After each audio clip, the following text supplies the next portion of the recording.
need for collaborative systems are what we're calling squads in the UK. Just as warships need to work together in a task group, autonomous systems will need to work together as a team or as a squad. And in the UK and in other nations, we're starting to apply this and bring this into service, particularly for mine countermeasures. And these systems can work as a team, adapt their mission between themselves without that operator intervention. And this is really proving a positive impact on mission success rates and timeliness for those operations. All being driven by those decentralized comms and hasn't taken a great deal of autonomy to achieve that.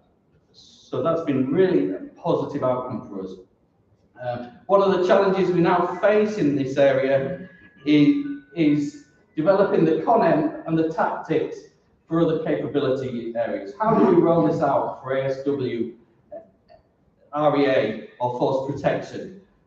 Developing those tactics are a real key blocker or challenge. And similarly, as our major platforms come together in an allied task group, our autonomous systems will need to come together and work as a team when we fight in a coalition. There's a program called SEI 343, Collaborative Autonomous Tasking Layer, or CATL, that's really trying to implement that today. Yeah, how do we have vehicles from different nations with different autonomy talking directly with each other to improve their operational effectiveness? And again, this is really driving the requirements for the digital ocean, and that connectivity really is what we need to focus on next. As this concept matures, though, the system becomes more domain agnostic and those communications become more domain agnostic, and that changes the relationship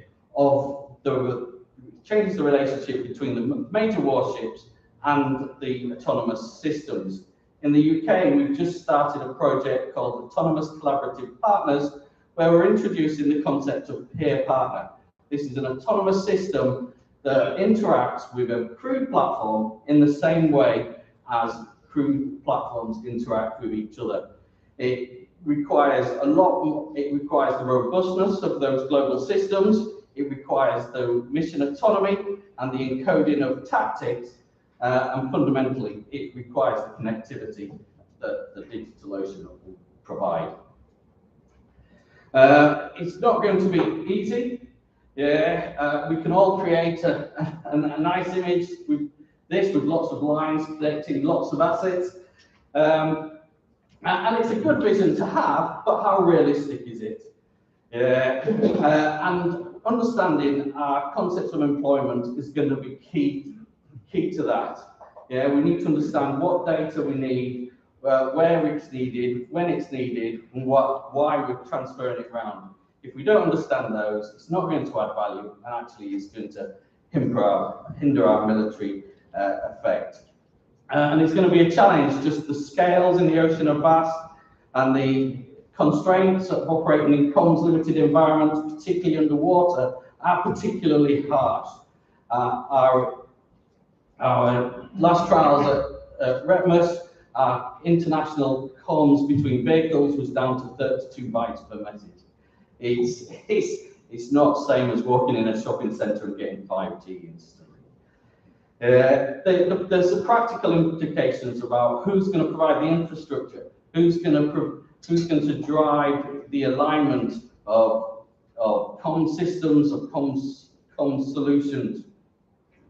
And this brings us, our concepts of employment are often constrained by policy and security. And that security is going to be a real harsh challenge to address. It's going to take us a lot of effort. There's not just the physical security, These systems, some of these systems are going to need to work at secret. We need to be all comfortable with the assurance of getting them at those levels.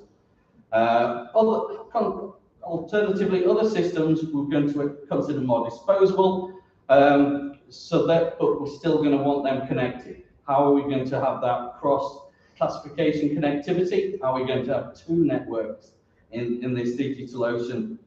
And then how do we manage national caveats, sovereignty, and different risk appetites when it comes to transferring what one nation might consider very classified, another nation is happy to run a much higher risk appetite and put it on a lower classification. These are all areas that we really need senior leadership to help us drive that alignment and drive that implementation. So we don't just need that leadership internally within our military community, we also need that leadership sort of externally with our industry partners. Implementing sort of common solutions always puts a constraint on industry in their innovation. We need to bring them with us along this journey to give them confidence to buy in and invest in these solutions. So just wanted to touch on, summarize some of the challenges with introducing autonomous systems. You'll be pleased I'm not going to go through every 36 factor this afternoon, but they're relevant for the next slide. So I would like people to make a mental note. But you'll also notice not all the challenges are technical. There are challenges around concepts, around assurance and validation, and around the enterprise. And the challenges we face differ, as we saw earlier, for the different concepts. How we're going to use them drives different prioritization on what we need to address. And this is where I'd like to introduce the Common Maturity Framework. This is a tool that we've developed in the UK to let us identify and understand what's our priority for addressing the challenges we face. It's a repeatable method for measuring progress over time. What we try and do is quantify sort of qualitative information that we've collected and we've noted on the maturity of systems to provide a sort of simple visual output of how confident we are on applying the autonomous systems in a particular use case. It's not going to mature the systems themselves, but it's a handrail for those discussions that we've been applying in the UK and we've found very useful. So to conclude, conclude with a contradiction, I've said there's many challenges we face, different priorities, but I think I've sort of summed it down into sort of 5 key areas here now. We need clarity of vision, what and why what we're trying to achieve. We need to be comfortable with security approaches and the impact they have on policy. We need to agree the information formats and the interfaces. And while sort of 5G streaming is a dream for most applications, we need, and particularly in those comms in limited environments, we're going to need processing at the edge to be able to get it down to the core information we need to exchange and put on our digital ocean network. And we need that leadership from those in the room to drive those alignments of policies and to give confidence to industry. Thank you.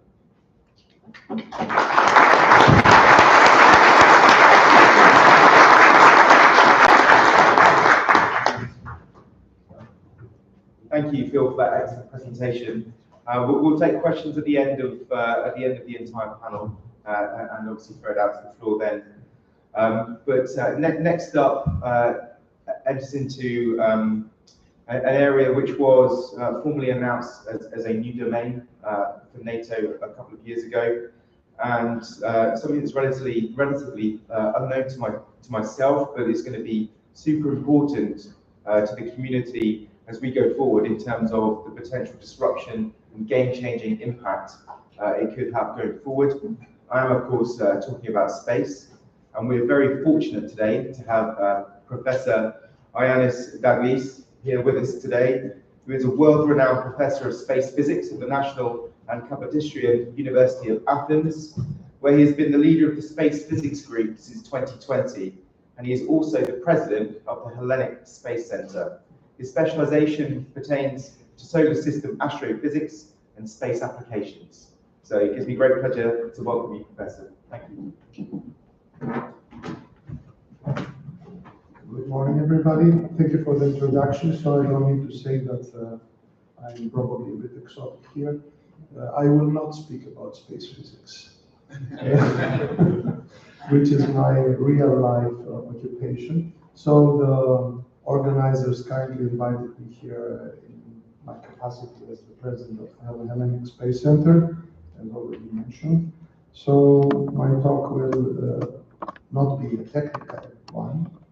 It will be rather a programmatic one, if I may say so. So how does this work? This one? Okay, fine.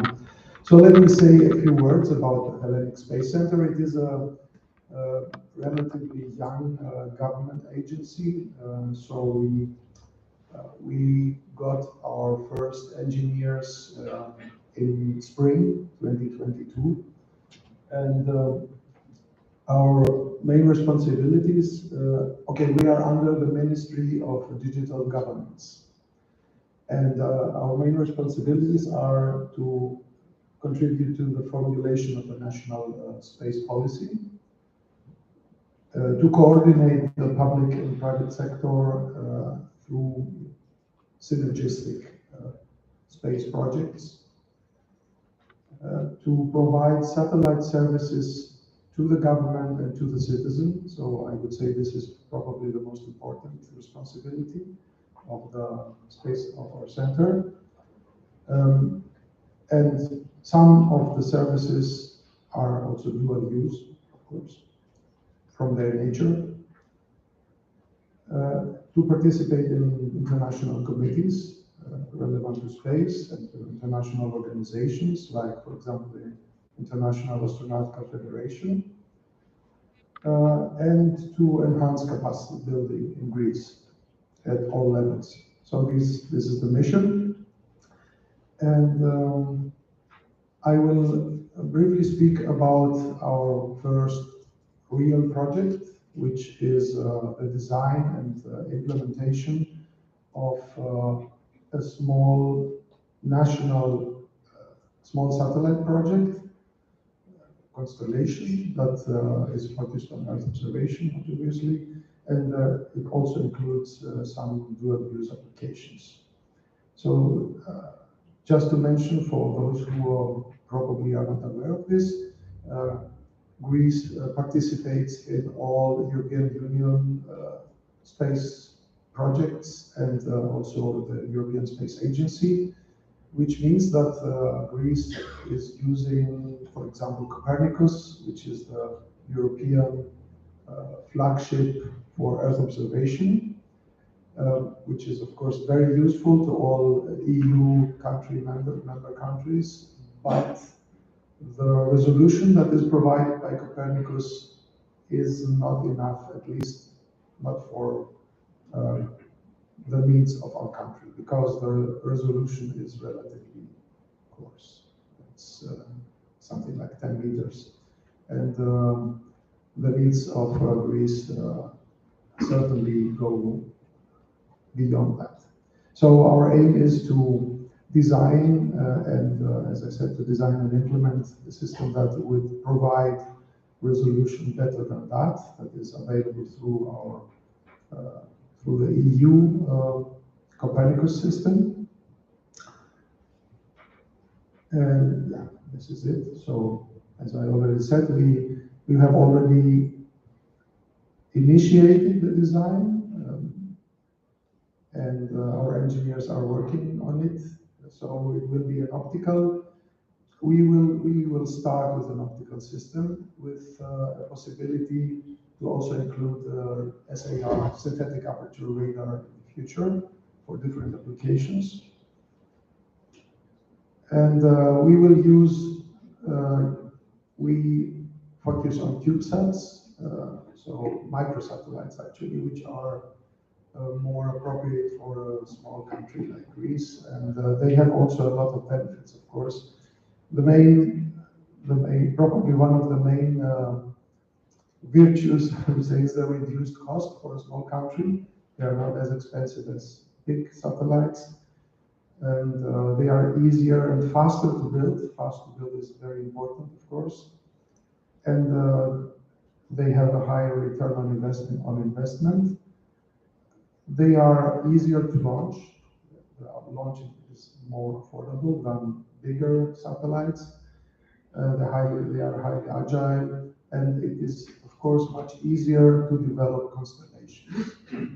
Constellations are very important from the viewpoint of revisit time. One may have a much better revisit time with a constellation of small satellites than with a big one. Of course, the big ones have certainly other virtues and benefits. No doubt about it. But our approach is small sat, as I mentioned. So this is an overview of small sat categories from bigger ones on the left to very small ones on the right.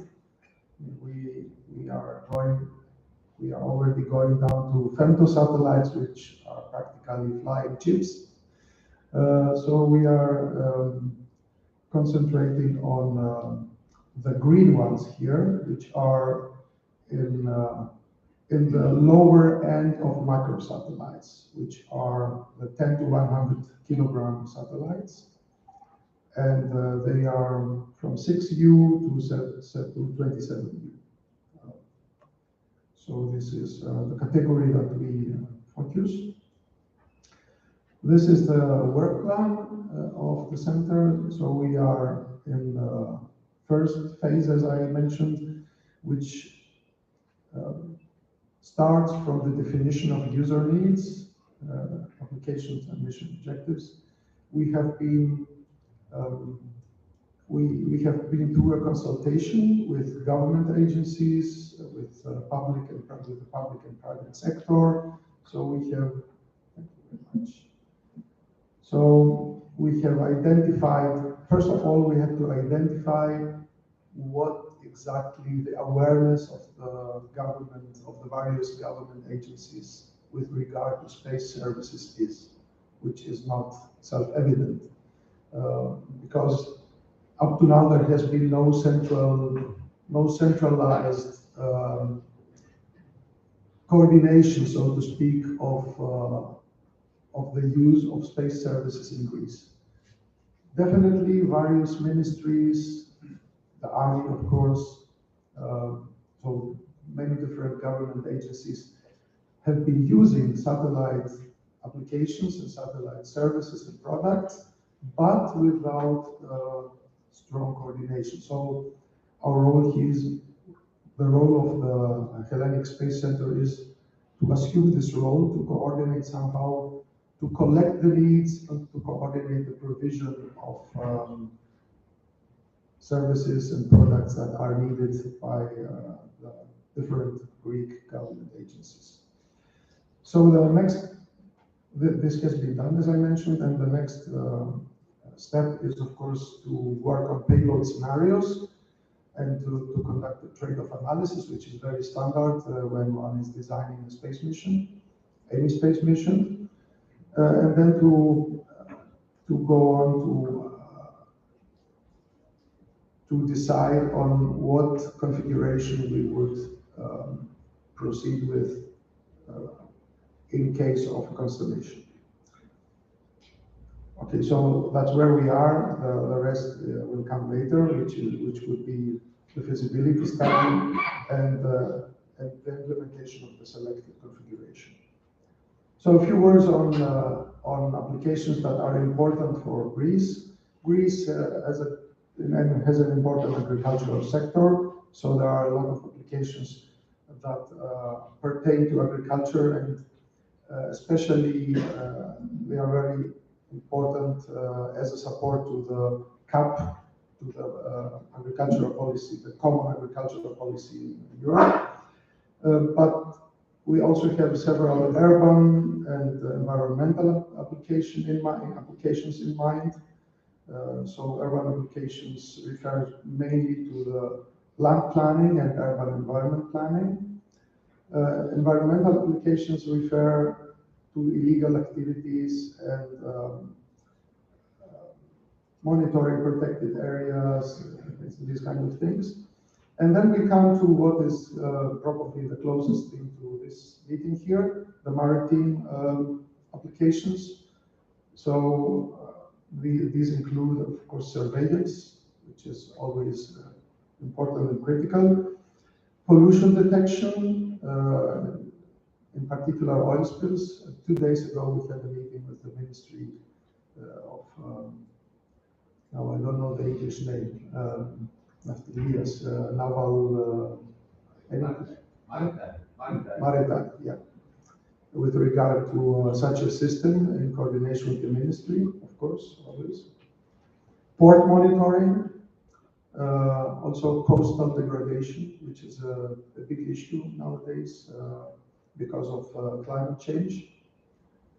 And I leave natural disasters, I mean, they are straightforward. And we also have in mind dual-use applications, which would refer to border and maritime surveillance, cartographic data, and also image intelligence.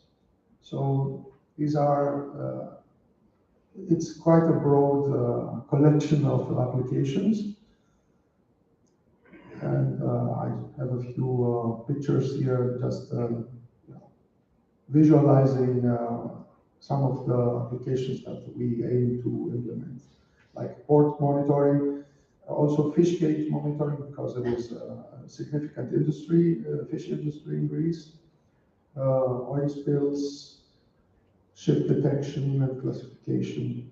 So these applications need high resolution that is currently available for free, because of course there is a lot of high resolution imaging in the private sector that one can buy. But the issue here is to have some autonomy beyond what one could buy from private industry. Okay, so yeah, these are some pictures on dual use. Critical infrastructure monitoring is always of high interest. And yeah, the support to border surveillance is very important for our country, as you can imagine. Okay, so I think this refers to detection and change detection analysis and monitoring of critical areas. It's also dual use, evident, obviously. And what is what is more modern and high tech is imagery intelligence. So you will excuse me that I am not going to any technical details on this. As I said right from the beginning, this is more like a programmatic presentation rather than a technical presentation. And yeah, here I conclude. Thank you very much for your attention. I hope that maybe next year I will be able to report on something that has already been implemented. Thank you.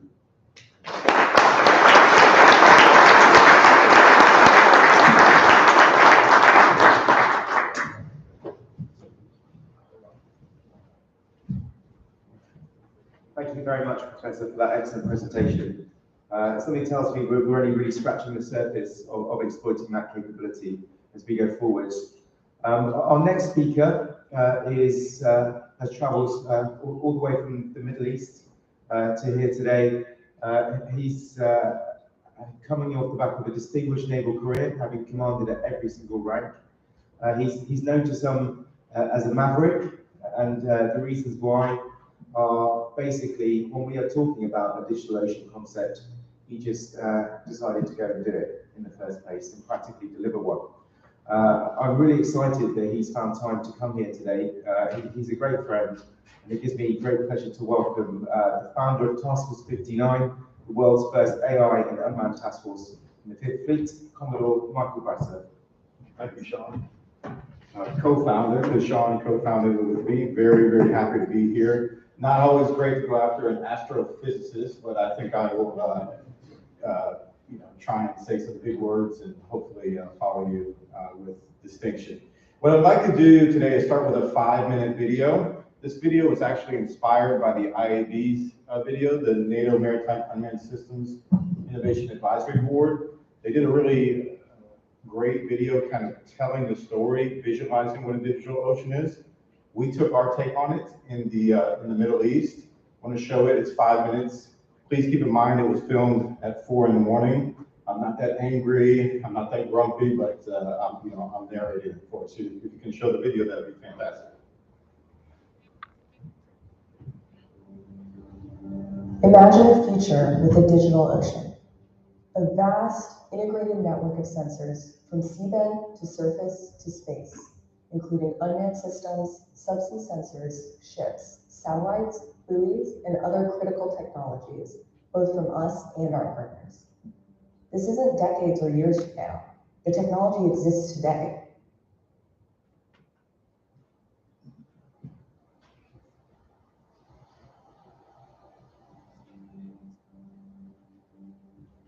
Last September, Fifth Fleet established the Navy's first unmanned and artificial intelligence task force.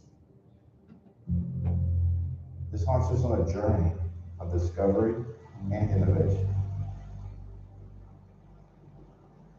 The waters in the Middle East region are dynamic and vast. We're talking 5,000 miles of coastline, the Red Sea, around the Arabian Peninsula, into the Arabian Gulf. That's a huge area to cover. But more importantly, these waters are vital to the global economy. Given the vast maritime environment here, we see an opportunity to expand how far naval forces can see by integrating unmanned systems and artificial intelligence. By putting more eyes out on the water with these systems and artificial intelligence, we're building a better picture of the surrounding seas. If we spot threats more quickly, we can better position our crews to respond more rapidly. We are partnering with industry, academia, and regional partners to rapidly move the development and integration process forward. We established operating hubs in Bahrain, Aqua, Jordan, and we are teaming with many other nations. In February, we completed the world's largest unmanned maritime exercise. We had more than 80 unmanned systems from 10 different nations. By getting our hands on new systems, we're able to figure out what works and what doesn't. Our feedback helps move the innovation process forward. We're applying what we've learned with a suite of unmanned systems deployed across the region right now, adding value to the mission by enabling human operators to make smarter decisions faster.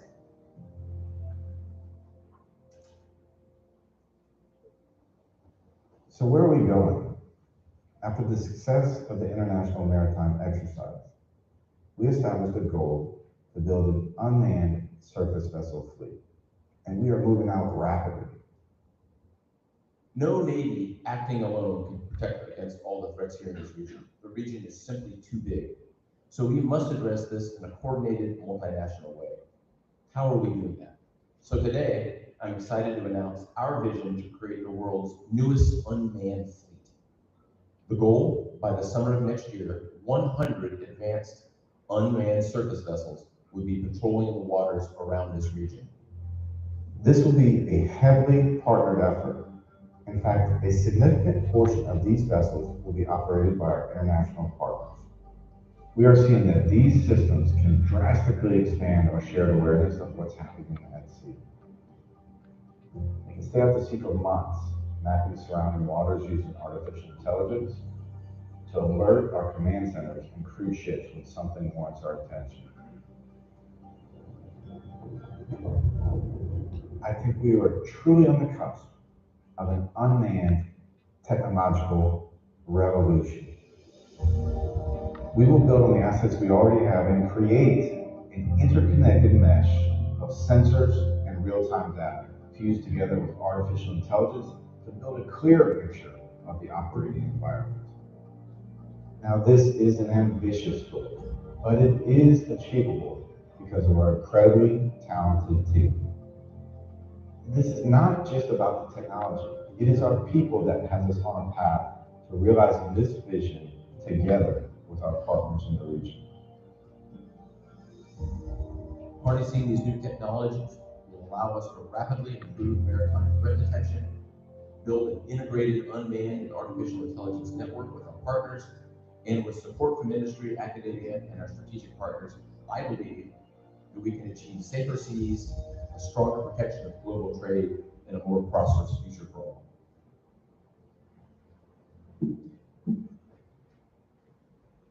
Right, so over the next 10 or so minutes, I'll go vertical on a lot of the things we talked about there and tell you what we've done to help build the digital ocean. All right, so you go to the PowerPoint. As Sean mentioned, I'm Commodore Brasser, stood up Task Force 5-9 about a little over a year ago. I am a NATO alum, so it's always good to come back home and see so many friendly faces.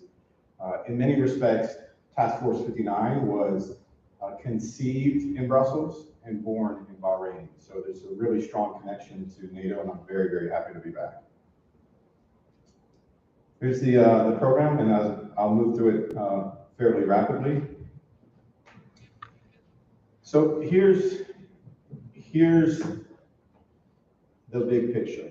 Okay, strategic part of the world, crossroads between Europe and Asia. 3 major choke points. We saw what happened when one of those choke points gets closed. When motor vessel Evergreen was sideways, that was a $10 billion per day economic impact. It's a challenging area. It's kinetic. There's UAV attacks, USV attacks. There's illegal fishing. There's narcotics. So it's a vast area. It's a challenging area, and that coupled with, gone are the day of 2 carrier strike groups in the Arabian Gulf. We have much less ships there now. So this is the classic case of necessity's mother of invention. We are building the hybrid fleet, not because it's nice to have, because it's a gotta have. So that's the motivation.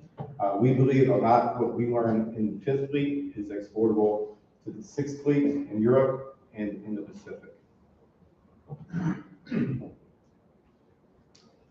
We like to move fast, okay? We were a 2-page white paper just about 15 months ago. Sean and I co-authored that, and then Admiral Cooper put his personal touch on it. One thing about Admiral Cooper, he matches resource to priority in terms of people, money, and time. It was very clear that this was a priority for him. We got together a who's who in unmanned and artificial intelligence. In Bahrain, that's Mr. Stewart writing on the window there. Just to his right is Andrea Bell Miller, and just behind him is Dr. Echo Hoff, a world leader in autonomous use of weapons. Outside the picture was a lot of talent. We designed a task force, and then we launched it in September and have been off and running ever since. A series of exercises, including 2, actually 3 now, major international exercises, and several bilateral exercises in between those. Task Force 59 it's really, really simple. Our value proposition is we believe there's tech out there right now that can help solve our operational challenges today. We see huge value in getting that tech in the hands of the operators in the operational environment versus real problems. It's hot, it's sandy, it's salty, it's extreme conditions in the Middle East. If the kit works there, it can work anywhere. We have found that we are pushing industry very, very hard, and for the most part, they're responding. This is not this is not off the coast of San Diego or Norfolk. This is really, really challenging environments against real problems. Just to highlight that, that's Bruce Hansen, CEO of MarTech in the polo there. He's the world record holder for open ocean speed. Okay, that boat goes ludicrous speed. You have those with our special operators in the bottom. You get them together, really exciting things happen, and the pace of iteration is just eye-watering. And I'll talk about that at the end. We're no longer novices. We've got over 25,000 hours of experience with various forms of maritime robotics. We look at the robotics, we're kind of agnostic. We just want data from the robots. We don't care what shape, size, cost. Well, we do care the cost. We're in the affordable, dual-use commercial tech space. We want affordable tech, attritable tech, and we want massive. There's a quality and quantity. And we see the robots as the data collectors to help power the, to provide the fuel for the machine learning and AI applications that we're trying to run. Just a point I want to highlight, the air fox there, that's actually from a tuna fishing company, a Spanish tuna fishing company. And if you think about it, the value proposition is not too far off. When a tuna fishing company sends their boat out, they're going to catch fish. They're not going to look for fish. When we send our capital assets out, we're going to interdict. We're going to disrupt. We're not going to look. And we want the robots persistent out there all the time, looking, sending data back, and then we're highlighting the activity that's outside the normal pattern of life. So as Sean mentioned, we've done actually 2 prototypes, DigitalOcean prototypes, and we'll do a 3rd one later this month. The first one was in the Gulf of Aqaba. We chose the Gulf of Aqaba for a few reasons. Number one, it's a fantastic place. I was just there earlier this week and had the great opportunity to meet the king. That was the first choice. Jordanians are fantastic partners. Also, the geometry, while not as big as the Southern Red Sea, is similar in shape, and you could, if you just do the math and, when you test on a small scale, you could just multiply by a factor of X. For this particular prototype, we leveraged Jordanian existing infrastructure, so cameras, radars, sonars, and then we did maritime robotics above, on, and below the water. We had the UAV, the Air Fox above, sail drone, and DARPA Ocean and Things buoys on, a NATO glider below, a Special Forces glider below, fused the data, and then ran that against historical data and highlighted activity outside the normal pattern of life. So you might have seen the Jordan Operations Center in some of the videos there. It's a very busy place. Lots of people looking at lots of screens. The DigitalOcean prototype was a single pane of glass, and as you can see, only just a few items highlighted. These were the items that were outside the normal pattern of life, and that's what we wanted demand forces to go look at. It was a good first step, but very clear we had a long way to go in order to deliver the DigitalOcean. We followed that up with a rapid iteration on DigitalOcean. We call this 1.1 in Autonomous Warrior. We scaled up by a factor of 200 in terms of area we covered, 300 in terms of sensors that we integrated, another factor of 2 by the terms of historical data that we looked at. In this case, again, we start to see the potential here, but it's very clear to us, our data is not organized in a manner that's ready to be exploited by machine learning and AI. And actually, Spark Cognition, we gave them unreasonable timelines. It's a Texas-based company, and a big challenge. They delivered, but it was very clear that we, Task Force 59, did not have our data organized in a way that was easy for them to deliver. They bought commercial data, and they had to buy commercial data because we didn't have the data ourselves. Since then, we've pressed the pause on the DigitalOcean. We've been collecting and organizing our data in a way that we think will deliver later this month, DigitalOcean 2.0. A drastic increase over what we did at 1.1. And it's not a spite on Spark Cognition, it's just a matter of Task Force 59 is better organized. We've got our data in the cloud, we've got it tagged, we're ready to exploit machine learning and AI. So and we're also going to layer in some other applications of machine learning and AI. So I'll talk about pattern of life, highlighting activity outside the normal pattern of life. We'll do AI-enabled T2, we'll do computer vision, and we'll do compute at the edge, okay, to decide what data comes back. And that's all going to be done later this month. And the synthesis of everything we've learned to date. If the robots are the fuel and the AI is the engine, these are the fuel lines. How to get data to the machine learning and AI applications in a comms denied environment. We've done some experimentation with resilient mesh networks. We really like that we saw this at Autonomous Warrior, and we did rapid iterations in the operational environment in the water surrounding the Arabian Peninsula on the island. This is what robotics and AI at the tactical edge looks like. That's my operations officer, Ray Miller. Ray Miller has over 700 days of experience at sea in the past 4 years, from the high north to the South China Sea. Most recently, he was captain of Firebolt, a PC in the Arabian Gulf. Ray Miller is a joy to watch in front of a whiteboard. You take Ray's ideas out on the water, you test them. In most instances, they fail. We go back to the whiteboard, we try it again, we iterate and we fail. And this is kind of a vignette of what we did over the last 60 days. So that's Ray on top of a building somewhere in this southern Red Sea. That's a grill. We borrowed somebody's grill, and that's a 10-watt Silvus mesh radio. We started with a 6-node mesh radio, mesh network. Very clear to us, not enough nodes, not enough power. The next week, we created a 10-node mesh network. We had some trouble with the robots. The prior week, we flew in experts to get the robots fixed. Now we're starting to gain momentum. The mesh is starting to build out nicely. The robots are performing more reliably. So that was in Saudi. The next week was in Jordan. The following week was in Israel. By the time we got to Israel, we had the mesh worked out, the robots on, up on plane, and we were doing varsity level applications of, use cases for these sort of platforms. And then we did participate in the NATO MUSE reference, which I think now is the world's largest. So we'll just I'll wrap up here shortly.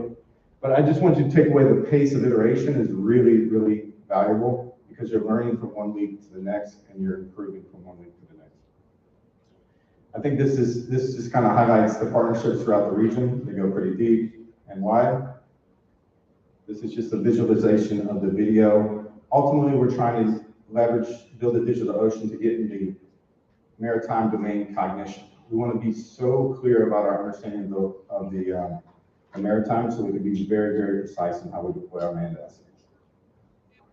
And then I just wanted to take 1 minute and talk about my team. I already mentioned Ray Miller. I want to mention Sky Moore. Sky Moore is the young lady in the black with the ball cap. She was in the video. Sky Moore is a national treasure. She is. She worked on the Defense Innovation Board. She's a Forbes 30 under 30. She was working on Capitol Hill in a very big job and had another big one waiting for her. She left all that to come join us at Task Force 59 and help build the future of autonomy and AI. She just left because General Kurilla, our 4-star, hired her as his first CTO. So why do I tell you about Ray and why do I tell you about Sky? The digits are interesting, the robots are interesting, the AI is really exciting, but this is all about the humans, and we have a great team working very, very hard. We do not have all the answers. We learn very fast though, and we're really excited to be rolling out DigitalOcean 2.0 next month. I think that's it. Those are some other applications of what we've done. Okay. Thank you.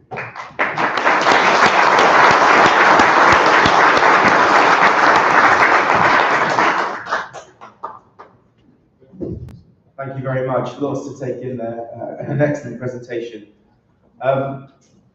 We now move on to our final speaker, Commodore David Burton. Joins us. He's had a long career in the Royal Navy before spending the better part of a decade as a senior executive within NATO.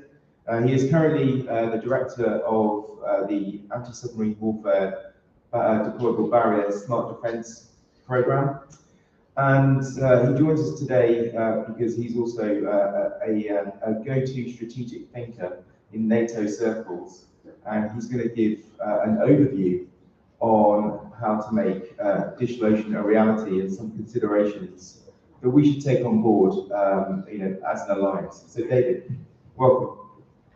Thanks, Sean. Thanks for the intro. Well, good morning, everyone.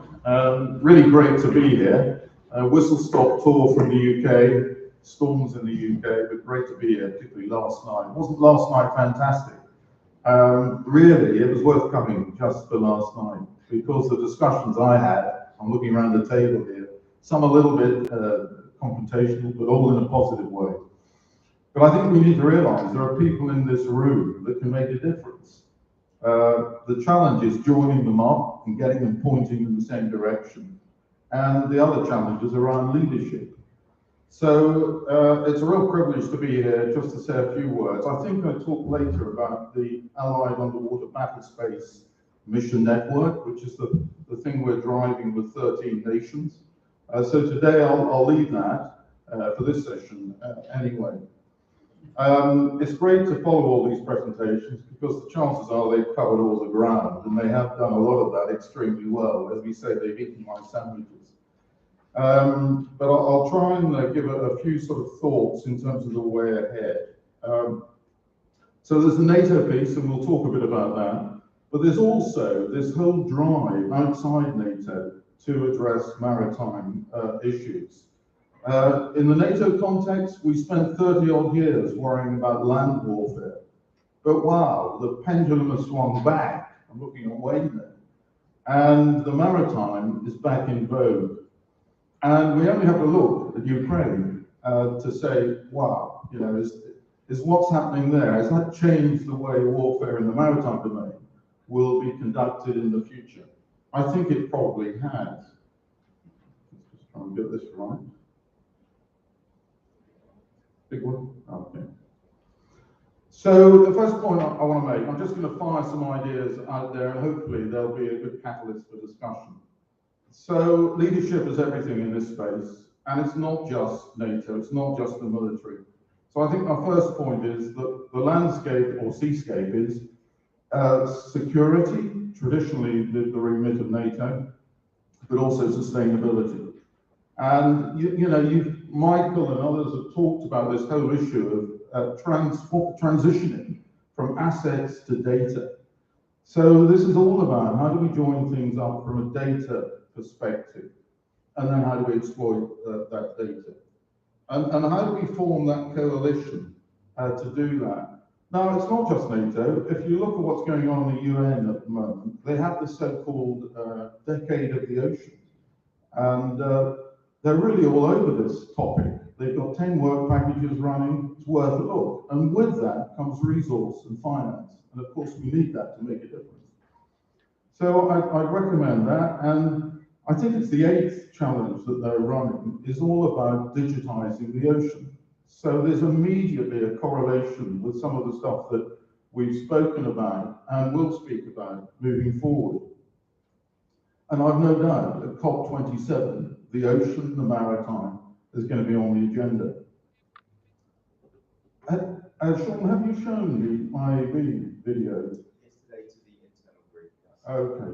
Well, if you haven't seen it, it's on the World Wide Web. Do a Google on NATO, IAB, DigitalOcean, and it's worth a look. I think it's a particularly good video, but if you haven't seen it, these are the key bullets from it, which I sketched out in preparation for this video. So this is big, and I offer the thought that this you know, if we take the issue of sustainability and security, is a burning platform. I'll come back to the importance of a burning platform later. And from a NATO perspective, you know, the rationale, I think, is really quite clear. But the key bullet from this slide, I believe, is that no nation can do this. It needs an alliance approach. And that's why I think, you know, NATO has a role to play. Perhaps not in delivering the whole idea of the digital ocean, but certainly looking at some of the experiences in NATO in terms of the digital backbone, the architecture, my friend, the standards, to ensure that we can harness and harvest data from multiple platforms. Kevin's here from CMRE. CMRE has harvested lots of data over the years, but unfortunately, it's not curated. So we struggle to really exploit that data. So there's a piece again around data here that I think is important. Yeah, I think Sean touched on this at the outset, and it's a key message from that we've heard from the floor, actually, from the audience rather. This is about data. This is about global coverage. This is about, I think, conventional platforms and the synergies that come from the things that Michael's been talking about. And we've seen a real ramp up in uncrewed, unmanned, autonomous systems.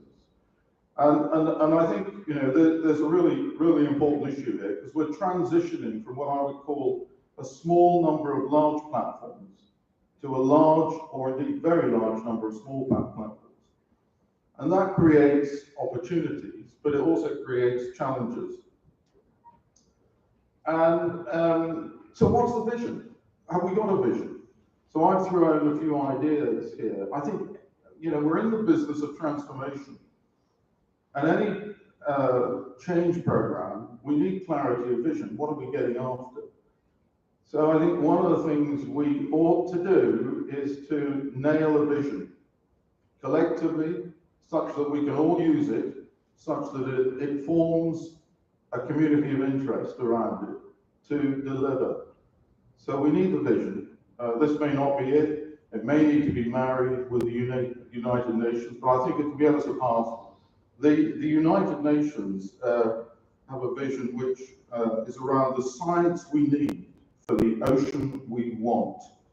The science we need for the ocean we want. So that's a particular viewpoint that we wouldn't probably hold in NATO, but it's still immediately relevant. Maybe CMRE would have a view on that. So clarity of vision. Michael, you and I were talking about change management. I think within the NATO context, we're increasingly seeing transformation through experimentation. Transformation through experimentation. This is really important and it's really exciting.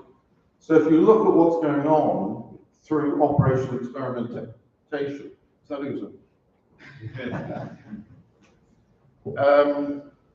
we're seeing IMX in the Gulf in February. We're seeing Autonomous Warrior in Australia in May.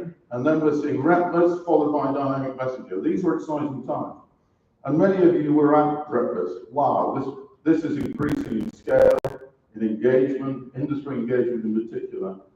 And a number of the issues that Michael and others were talking about are the issues we're trying to address at those events. So we need to get smarter in terms of setting objectives, getting after those objectives. But do take a look at that whole experimentation program. But the question really is, you know, this is John Cotter, 8 steps to effective change management. Can we tick these boxes? Have we got a burning platform?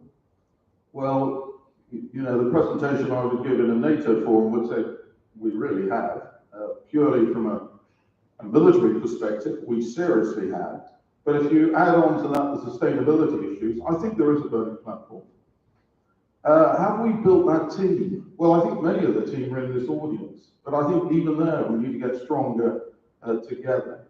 Phil Brown talked about a maturity framework. That's really important because it allows us to identify where we're at on the journey and what issues we need to get after. And why would we want to get after all of those issues independently? Why wouldn't we want to do that jointly in a collaborative fashion? And then it goes on. The vision I touched on, we need to do some work there. And then we need to communicate, and there's some great people up here for communicating that vision. And then incrementally, and this is where the maturity framework comes in again, we need to get after things and increase maturity. So a few thoughts around that maturity framework. Yeah, so John Culture, if you haven't read him, he's just produced another great book called Accelerate, XLR8, where he says, look, if you belong to a large bureaucratic hierarchy, don't think you're ever going to have the agility to do what's needed. Now, nobody here lives in one of those organizations, do they? So what do we blister on the side? And perhaps it is Task Force 59, some really good opportunities there, but we need to see them, share them as Michael has done, and exploit them. Yeah, I label this a bit in a previous incarnation. I was doing this during the Afghan war. We do need an architecture. It can be a light touch architecture, but what's really important is we don't need 27 of them.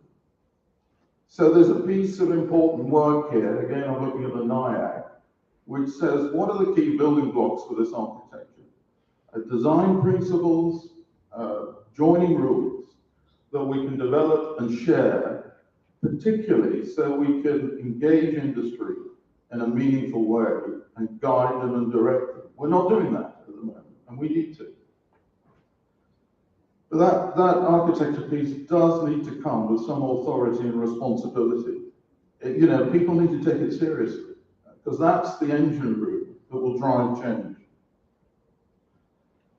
And in my experience, an architecture alone doesn't work, it's not enough. During Afghanistan, we had 40 nations that were compliant with STAGs, but when they came to deploy, they would, as we say, plug and pray, and the praying wasn't good enough.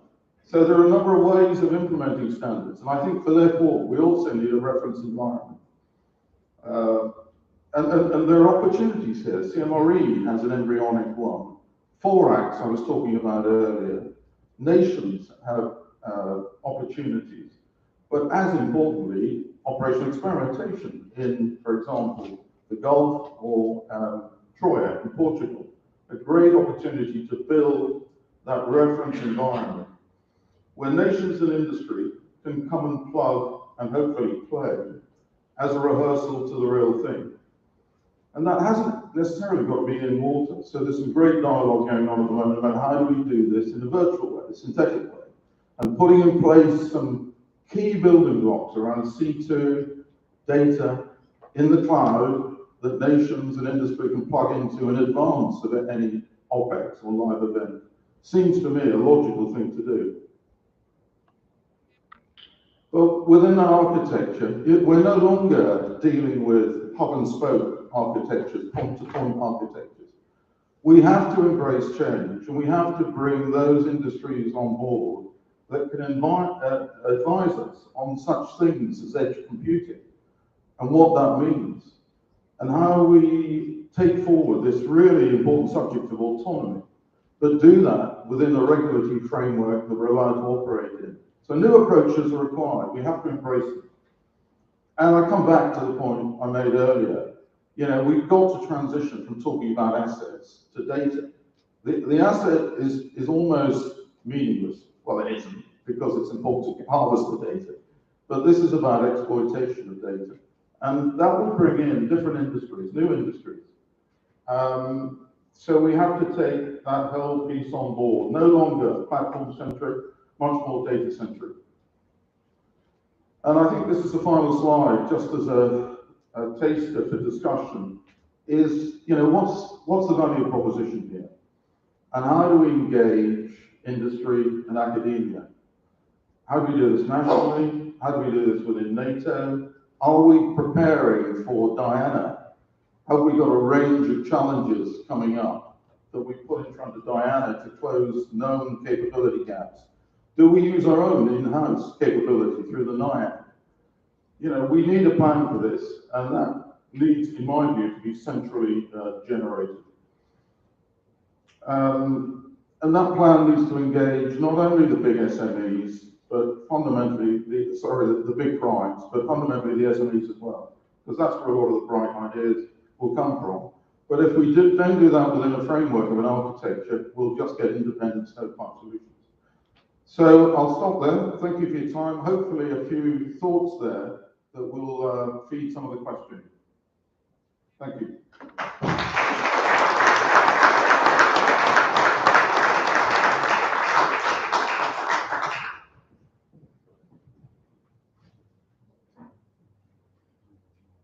Thank you for that great brief, David, and a really good insight and lots of common sense there. And I'll certainly take away the phrase "plug and pray" because that's certainly something we want to avoid at NATO. We do have some time now to open up to the floor for some questions. I'm looking at the tech guys. Is there a microphone to pass around? Perfect. So I think all of our briefers are volunteers to answer questions for you from you. So please feel free to stick your hand up and pick your victim and fire away.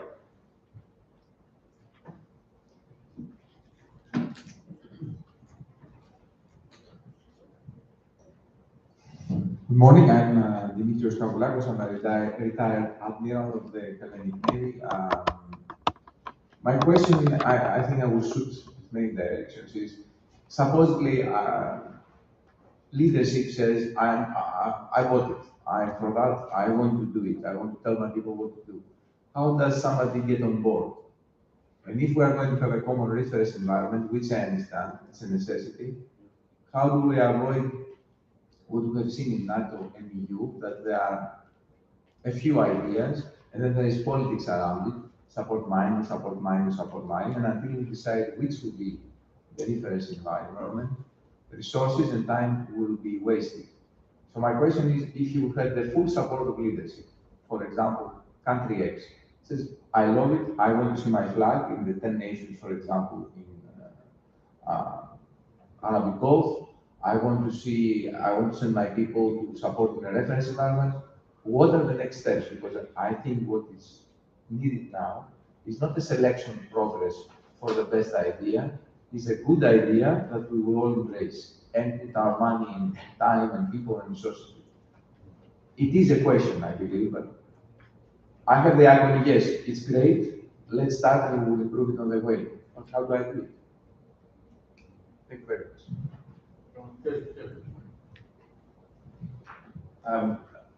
Admiral, thank you for that question. The short answer is that's why we're here this week, to figure that one out. Your question is both timely and also pertinent to what we have to do over the next couple of days. I think there are what we'll go and do later on today and a little bit tomorrow is discuss the boundaries of responsibility in terms of what we could do as an alliance, myself being a NATO staff member, and what kind of responsibilities we could reasonably expect of the nations to contribute. If you pull out the themes from today, I would say, if there's three kind of key lines of effort you can draw out. There's data exchange requirements, which could be standardized. So there's a piece to do on standards for interoperability on data exchange. Then there's the data exploitation element, which we look into using potentially AI and ML. And you saw the challenges of getting the right data sets and getting the right meta labels associated with it. That's something that NATO, both of those, could lead into. And then there's the sensors and systems, which I think reasonably NATO could ask nations in the defence planning process into the future to provide that. If we set the conditions in terms of the right formats for data exchange, we potentially look to invest a little in the exploitation of that data, especially in the component commanders and also the Joint Force headquarters and the operations centres. We can reasonably expect nations to provide systems and sensors that comply with that and give us that kind of force multiplying effect. that's off the top of my head, listening to these good people today. So I would pass it down the road. Thank you, Adam. It's great to be here in your beautiful country. I would say 4 things. Number 1, focus on operational problems that matter. There's a use case in the Baltic right now that the digital ocean could either deter or at least identify who did that. The second thing is a bias towards action. Just do, move now, go. The third thing is a high tolerance for risk. Understand that failing is part of the process. I wasn't proud to show you, failure is part of the process, it's part of the learning process, and crucial to accelerating capability fast. And then the final thing is no say, do gap. With Admiral Cooper, there is no say, do gap. He matches resource to priority. Full stop. Let's go. So that's fine. So Alan, thanks for that really important question. I suppose my immediate answer is if it was easy, we would have done it. If it was easy, we may have done it. But I think these meetings are really important to move things forward at pace. My first comment would be, don't stop what's going on, because what's going on is really good. So we don't want to say, engines stop. We need to carry on. I think there is a grown-up discussion, in my view, required between NATO and the UN to see whether there is an opportunity to join some of this up. I think we've got to get smarter in terms of objectives that play out in 2 areas. One is during operational experimentation. And I don't think it's at all impossible to agree some objectives there that the nations can sign up to. And then we can begin to make incremental progress. But I think the other area we should collaborate on pretty bloody quickly is Diana. And from a maritime perspective, what is it that we're going to get after? I also think we have to engage industry, and we have to tell them that we're doing something in this space, and give them a milestone, which may be an outline architecture. But as I said in my speech, we don't need multiple architectures. We need one, ideally, or one for the broader community and one for the military, which embraces security. So it isn't easy, but all of this comes from communication, comes from branding, and ultimately comes from a clear vision. So there's work to do, but I think you asked the million-dollar question, and we need to get after it and answer that. And I recommend, building on Michael's just do and get on, join some of the current communities. We've got David's ASWSDI community that's trying to bring together there. There's the cattle led by CMRE. These initiatives are going to form the building blocks within the digital ocean. So but do in collaboration with others.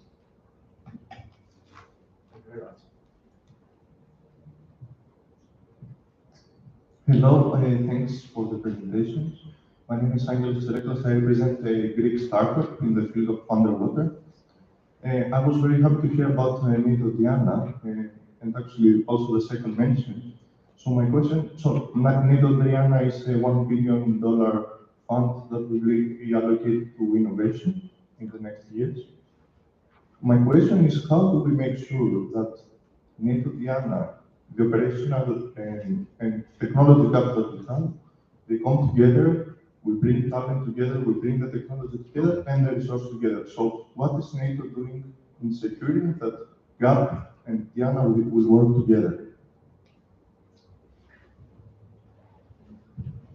Well, Sean, I think you need to be put on the spot on this in a moment, but I think it's a great question. And I'm not clear what work is going on in the maritime space to set those objectives and to make those proposals for innovation. And it seems to me, it was one of my thoughts coming here, we need to get smarter at this.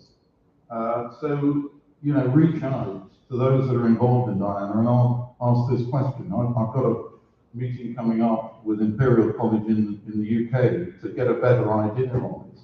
But I think we can influence it as a community. And of course, Sean, NATO may have a clear plan for this, but I just haven't seen A clear plan might be a stretch, David, but as with all new initiatives, we will be developing some pathfinders. The bottom line is there's also been some mixed messaging. I'd like to clarify something. So Diana itself is separate from the NATO Innovation Fund. The NATO Innovation Fund is agreed by 22 nations. It is 1 billion euros over 15 years, circa 70 million a year. Diana has its own funding, circa 50 million euros a year, and looking to do initially 3 challenges, growing to 10 challenges a year, apportioning approximately 5 million euros per challenge. That information is out there. Now, it's been created by some very smart people in headquarters who know a lot about deep tech, venture capitalism, and know that actually if we are to get ahead, we need to exploit that deep tech.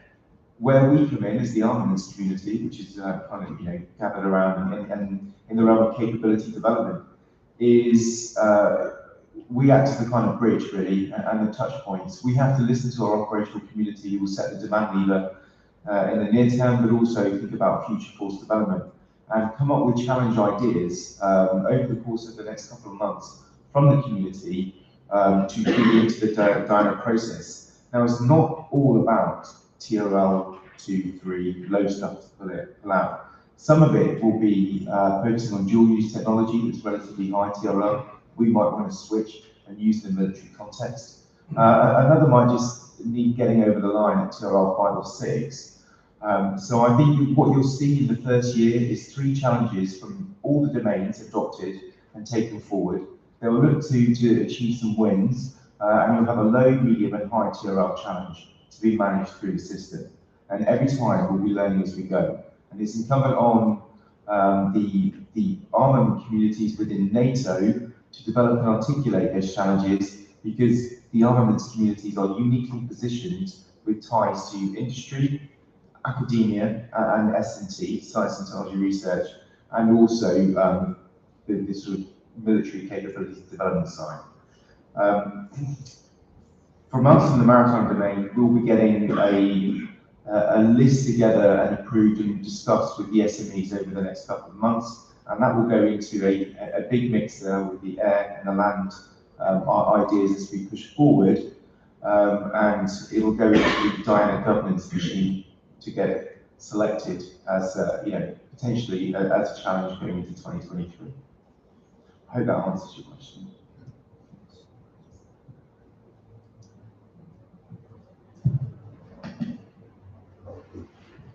Hi, thank you. Question for Sean, really. It does capture what all the team have been saying. I'm or was the OPR for Dynamic Messenger, and I'll probably be a similar role for Dynamic Messenger 23, which was the exercise of Portugal.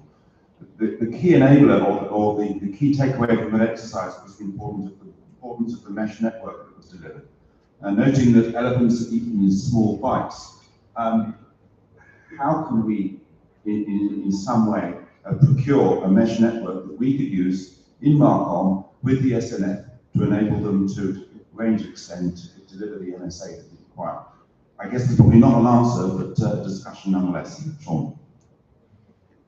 I think we pushed the test on the system in terms of a formalised operational requirements statement, but we would have to demonstrate the merit for it, i.e. look forward for the next 2 years in terms of who are the force elements in the standing NATO maritime forces, and understand what they're going to bring in terms of off-board systems. And if there's an argument to facilitate C2, the standing NATO maritime group, due to the increased volume of off-board systems from the force elements within it, then I think we stand a good chance. And there's probably a couple of routes that we could try, because as people are probably well aware, it's quite a bureaucratic organisation, and traditional common funding routes could take years. And I think it would be worth looking at an alternate route and focusing on interoperability as a key factor and driver for that request.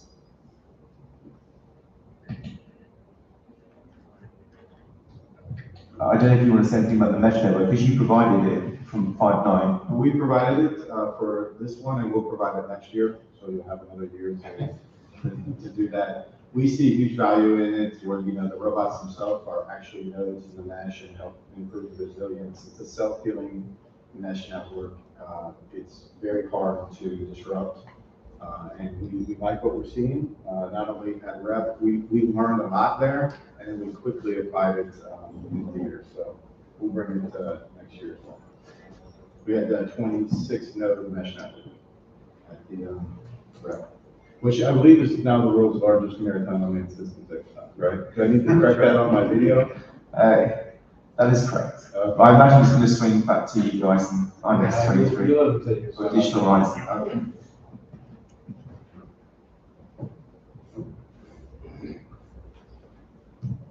Hi, good morning. Thank you for your wonderful presentation. After a lot of paperwork every day, it's good to see some real stuff again. My name is Paul Vos, I'm Global Life Director Naval Systems at Dutch Demo.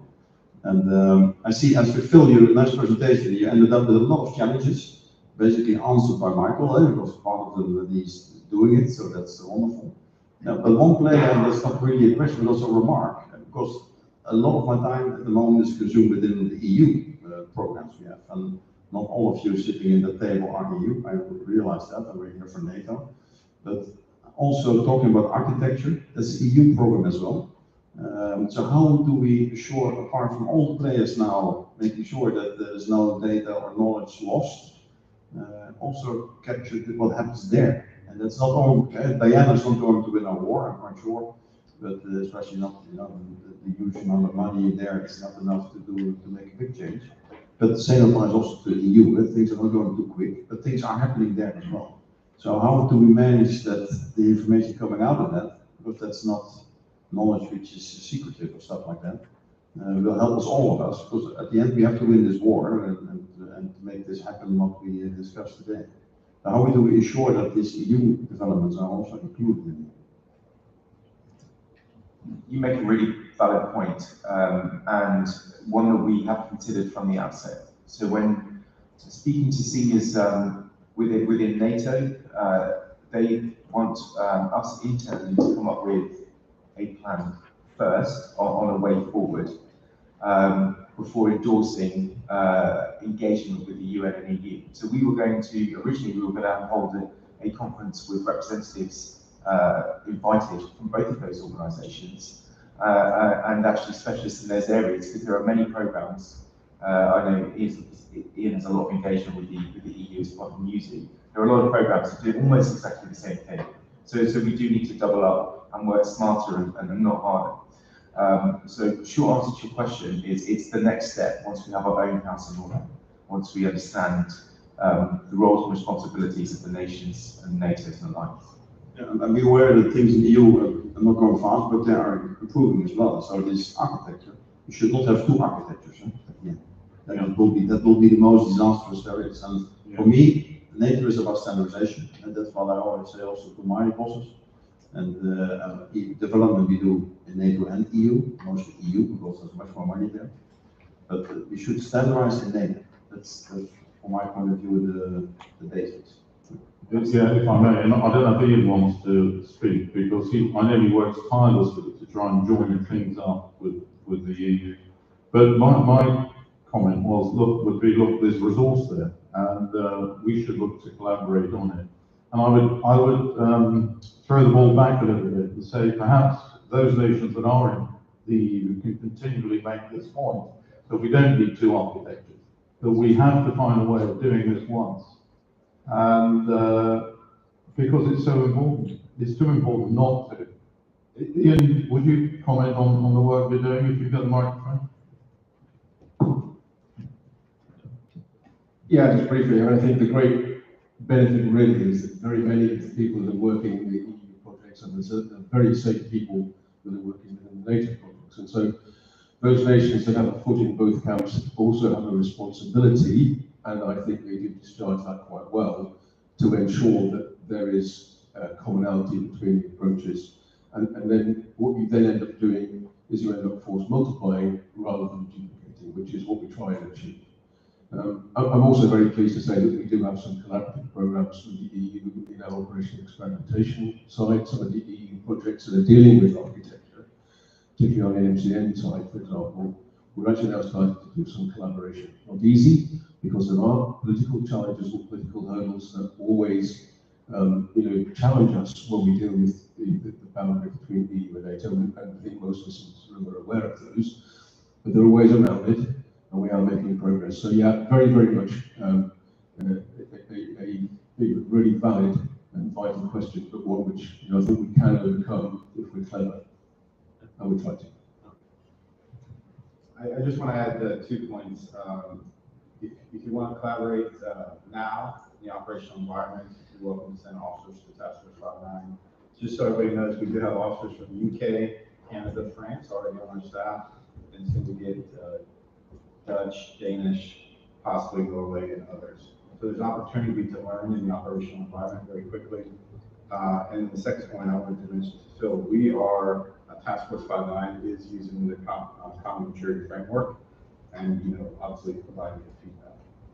And I guess the final point is, again, speed matters, and if you don't set the standard, industry will pass you by and they'll set it themselves. And so I just come back to that, speed matters. And fundamentally, it's not a new challenge. We've always had to work with multiple sort of layers of these connectivities, from nationals to bilaterals to trilaterals. The EU is a significant change because it's a strong community of so many members, but it's not something we've not had to deal with previously.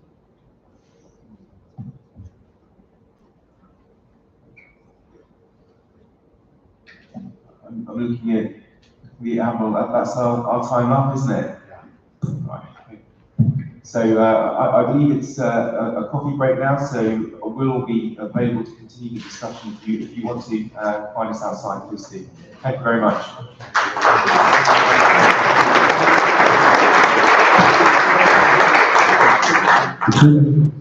And if I may, I would like to ask all the delegates here to join and support our sponsors in the expedition. Thank you very much.